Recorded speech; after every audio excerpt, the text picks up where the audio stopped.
Hana, bonjour. Bonjour. Bonjour. Voilà, j'ai entendu dire et j'ai vu à la plage surtout des jeunes qui parlaient entre eux et ils ont beaucoup de mal à être intégrés. Il y a les groupes français, il y a les groupes israéliens et entre eux souvent il y a plein de problèmes. J'aimerais que tu me dises un petit peu c'est quoi exactement ce qui se passe dans Ce qui se passe en fait, c'est ce qu'on retrouve, que ce soit donc là ici à Netanya ou à Jérusalem. L'enfant a suivi ses parents pour faire l'Alia. Il n'a pas forcément désiré venir et il avait un comportement exemplaire, on va dire, en France. Ils arrivent dans des écoles où les Israéliens sont quelque part envahis aussi de nouveaux Olim. Et la différence fait qu'il y a des peurs des deux côtés et ça forme des agressivités. Et donc l'enfant qui se comportait bien en France, du coup va se défendre, va essayer de trouver sa place, c'est parce que c'est toute une histoire de place, et donc va avoir un comportement complètement différent. On se retrouve avec des parents complètement désemparés. Ils ne comprennent pas l'attitude de leurs enfants, ne comprennent pas pourquoi ce revirement de situation, eux qui étaient si gentils en France. Et donc en fait, c'est là que j'interviens pour lancer justement les ateliers de réflexion de Jacques Lévin en France, et ça marche, ça fait 20 ans que c'est mis en place par l'Académie française dans toutes les écoles de Paris. Pour justement le vivre ensemble. Vivre ensemble, c'est se connaître mieux, c'est avoir sa place. Donc l'enfant qui va être extraverti, qui va justement chercher à porter le regard sur lui en faisant beaucoup de chahuts ou se comporter mal, retrouvera une place et une sérénité au sein de ces ateliers. Et également l'enfant introverti qui n'ose pas parler, qui ne sait pas exactement à qui peut se fier, qui se sent vraiment seul finalement. Cet enfant-là également, dans les ateliers de réflexion de Jacques Lévin, trouvera sa place. Parce qu'à un moment donné, dans ces ateliers, on met en place un cadre très précis où tous les regards sont posés sur lui. Ça dure 2, 3, 4 secondes. Mais ces 4 secondes-là, je peux vous dire qu'elles sont bénéfiques. Voilà. Et donc ces ateliers vont être... Ils réexistent grâce à ça. Exactement. Ces ateliers permettent de faire réexister l'enfant, de le rendre plus calme, plus serein, se reconnaître chez l'autre et donc former une place dans le groupe classe. Et à ce moment-là, ça sera beaucoup plus facile, beaucoup plus possible de vivre ensemble. Les notions d'acquisition en classe seront plus facilement acquises parce que du coup, ils savent qu'ils peuvent oser répondre en classe quand le prof pose une question. Et ces ateliers permettent aussi de s'évader de l'école, d'être toujours avec ces mêmes camarades de classe qui étaient un peu hostiles et tout ça, et de se positionner au même niveau que les autres, comme des personnages du monde qui regardent le monde d'en haut sur un sujet quelconque. Alors avec des enfants en bas âge, on va dire le thème grandir, on va dire le thème la peur, donc il y a plusieurs thèmes qui sont abordés de façon chronologique. Avec les plus grands, on va décider ensemble d'un sujet. Ça peut être l'Alia, d'ailleurs, ça peut être intéressant de faire ça avec eux.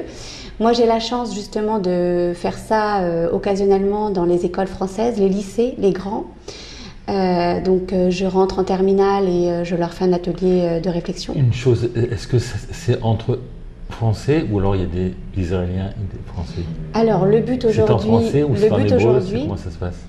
Le but aujourd'hui, c'est d'arriver à faire français-israélien. Aujourd'hui, je suis à la phase où je fais qu'avec les Français.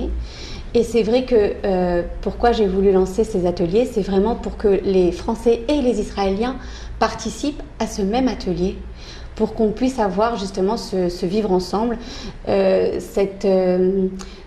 une diminution de cette peur de qui est l'autre, de ce qu'il peut penser, parce qu'on peut penser que l'Israélien a des idées pas très bonnes sur le Français qui avait rien demandé se retrouve avec peut-être maintenant, en vérité, c'est des enfants qui ne demandent qu'à se connaître. Et par rapport à ces ateliers, ça permet vraiment d'augmenter une complicité beaucoup plus forte et en beaucoup moins de temps. Et je pense que plus ils sont jeunes, plus c'est simple en fait. Oui, oui, même jeunes, même adultes. Là, j'ai eu des secondes, j'ai eu des terminales. Et à la fin des ateliers, même s'ils étaient restés 1 an ensemble, à se côtoyer, à vivre ensemble, cet atelier qui dure pas si longtemps, ils sortent de cet atelier, ils disent mais finalement on ne savait pas que lui il pouvait penser ça, on s'était jamais écouté sans se couper la parole, on n'aurait pas pu penser que lui il pouvait dire telle et telle phrase. Alors ça va éveiller l'introverti qui va donc avoir tous les regards posés sur lui. Donc le premier atelier, je vous cache pas qu'il parlera pas, et ça c'est pas une obligation, hein. Il n'a pas l'obligation de parler, au contraire. Chacun fait ça à son rythme. Il fait ce qu'il veut, mais il est là. Il est là, il a sa place. Et ensuite, deuxième atelier, mais moi je peux vous dire qu'au bout du 3e et 4e atelier, il va commencer à se révéler. Donc il faut que ça se fasse dans le temps, 1 fois par semaine, pour que ça prenne forme. C'est long vraiment. Comme procédure. En fait, il y a un cadre qui est très précis, qu'il faut respecter, qui a été étudié pendant 4 ans par Jacques Lévin. Chaque point est primordial. Ensuite, l'atelier dure 10 minutes suite à un thème. C'est pas long. Oui, ça dure 10 minutes. Et ensuite, suite à cet atelier, on demande d'abord, il y a une restitution des dires, des propos des personnes qui participent à l'atelier. Donc, ça les met en valeur. Leur parole est écoutée. Ils ont beaucoup plus confiance en eux. Un adulte les a écoutés. Ensuite, on va écrire leurs paroles. C'est important d'écrire. Oui. Tout ça, ça aide l'enfant à dire qu'ils sont pris en considération. Et c'est pour ça que ça va motiver les plus timides à parler ensuite. Et ce qu'on fait ensuite, donc, c'est récupérer leurs ressentis pendant l'atelier.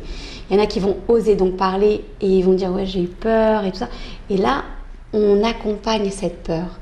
Et quand on accompagne cette peur, le prochain atelier, ils auront moins peur. Ils seront libérés. Est-ce que ça, c'est un truc qui se fait au cadre de l'école ou comment ça se passe? Alors là, moi, ce que je fais, je le fais pas dans le cadre de l'école, malheureusement. Mais je le fais comme ça, un peu clandestinement dans les écoles ou quand je rencontre des jeunes. Je les réunis. J'ai la permission d'une directrice d'une école française qui m'autorise à venir, donc ça va. Sinon, je réunis des ados ou des plus jeunes pour leur faire l'atelier. Mais ce serait bien maintenant que je rentre officiellement dans les écoles pour pouvoir faire ça, parce que je vois les parents qui sont complètement... Ils se disent, mais alors, qu'est-ce qu'on fait? On rentre en France, du coup, qu'est-ce qu'on fait? Parce qu'ils arrivent à un point terrible, ils sont vraiment désespérés. Je te disais au début que j'ai eu ce problème. Enfin, j'ai vu ça à la plage, avec des jeunes qui discutaient entre eux. Ce serait bien une fois qu'on aille à la plage, les réunir et essayer de voir un peu, de faire une séance.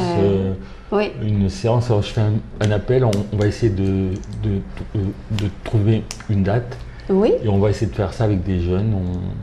On va essayer en tout cas. Écoute, là c'est les vacances bientôt. On peut même mêler des personnes qui n'ont pas encore fait l'ALIA, pourquoi pas. De toute façon, le but c'est vraiment de parler ensemble, de voir ce que l'autre peut penser, celui qui a déjà fait l'ALIA, celui qui n'a pas fait l'ALIA. Mon but évidemment c'était celui qui a fait l'ALIA avec l'Israélien, on y arrivera. Mais c'est pas incompatible à faire ça, pourquoi pas sur la plage, là pendant les vacances, pourquoi pas, si tu veux, mardi 26. On va essayer, on va voir, je vais essayer d'abord de réunir, de lancer un appel. D'accord. Et il faut un groupe de... Il faudrait qu'ils soient 7 ou 8, ce serait pas mal. S'ils peuvent être 15 ou 20, c'est mieux. Alors, les jeunes... Voilà, appelez-moi et puis on essaye de faire une petite réunion. De 7 à 18 ans ou de 7 à 19 ans. On essaie de faire ça en tranche d'âge quand même. On a fait des ateliers avec des âges différents et tout est vraiment... À chaque fois qu'on en sort de là, parce que j'ai une complice avec moi qui parle en hébreu. Et j'étais invitée justement à faire un atelier pour des plus de 50 ans. C'est un autre problème, ça. Oui, les mais ils 50 ont ans. des choses à dire. Ils ont des choses à dire et ils sont contents qu'on leur donne la parole et justement qu'eux aussi on valorise chacun dans son domaine, dans son tranche d'âge est glorifié par ces ateliers. Il n'y a pas que pour les enfants. Je me suis dirigée vers les enfants, mais ces ateliers, c'est pour tout âge. Et donc mon acolyte, je lui dis, tu sais, c'est pas la peine de venir jusqu'à cette ville-là. Et à cette heure-là, tu vas courir et en plus, on n'est pas payé. Elle m'a dit, mais tu te rends pas compte. C'est tellement gratifiant, c'est tellement enrichissant spirituellement ces ateliers que je viens. Et elle est venue parce qu'il se passe quelque chose de magique dans ces ateliers qui est assez inexplicable, il faut le vivre. Bon, alors à bientôt à la plage, c'est bien. Voilà, ok.